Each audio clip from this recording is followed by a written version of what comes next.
Good afternoon, everybody. Welcome to the closing bell here at MarketStream.live. My name is Joseph Cusick with the Cusick Group, securities offered by Money Block. It's been quite a first week of 2017. We've had a lot of action, but basically we have not hit those milestones that we wanted to hit, specifically Dow 20,000. The Dow closed up at 19,964. It got within a couple points of that psychological level. It did finish up 0.3%. You did have NASDAQ close up at 52.12. So we're going to watch that one up 0.6%. You had the S&P 500 closing up at 2,276.98, up about almost 0.3%. Action right now for today came in at much lighter volume across the board. The New York Stock Exchange came in at 769 million shares. On average, we usually see on a day like today about 880 million, so far less than the average. NASDAQ 1.6 billion, typically we see 1.7 billion. You had decliners outpacing advancers, even though we did see that the upside was in play for the large cap indices, but we did see that the Russell 2000 was struggling today, down about 2.5 points on the close. You did see that new highs, though, continue to outpace new lows, both on New York and on the NASDAQ, so we'll keep an eye on that. Where we did see the relative strength for most of the day, in oil, and specifically in oil services. OIH was up about 1.2%. It's probably the best performing sector and segment of that sector. OIH trading at 3501, that's the ETF that tracks the oil services sector.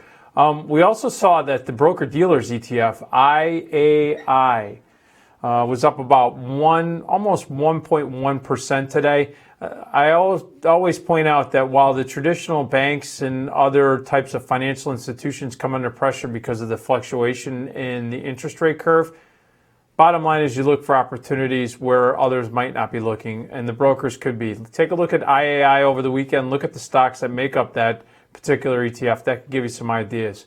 You also saw that the North American Tech Software ETF, IGV, was up about 1% at 112.93. Again, with tech, and you could always look at the traditional Qs, the QQQs, up 0.97%. But the IGV gives you an opportunity to take a look at an interesting ETF, not very heavily traded, but it gives you a list of different names that make up that particular ETF. Give you some ideas over the weekend. And finally, the biotech ETF, IBB. Talk about it a lot. It's a leader not only in the healthcare sector, but also in biotech. It was trading up about 0.9% today. It had some decent strength at 280.26 on the close.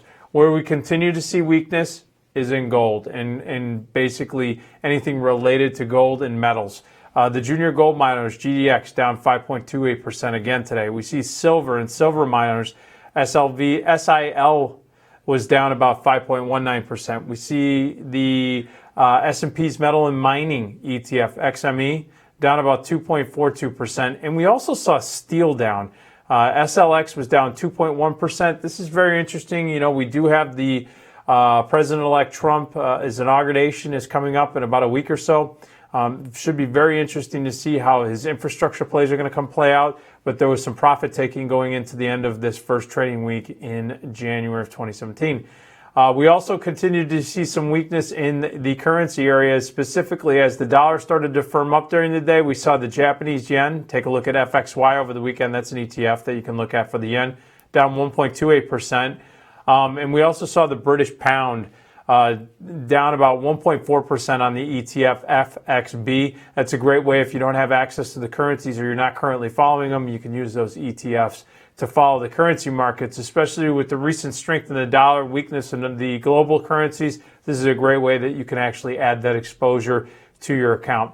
All right, folks, that's it for the closing bell today. I want to thank everybody for joining us here at MarketStream.live. I wish everybody a great weekend. I will see you here Monday morning. We're going to kick it off 8:30 Eastern time. Our first show is going to be the Overnight Action Report. We're going to take a look at Asia, so please join us then. Till then, take a look at all the videos that we have on the site and get ready. There's the premium section that MarketStream.live is going to be offering very soon. You want to keep an eye out for that. All right, folks, take care. Have a great weekend.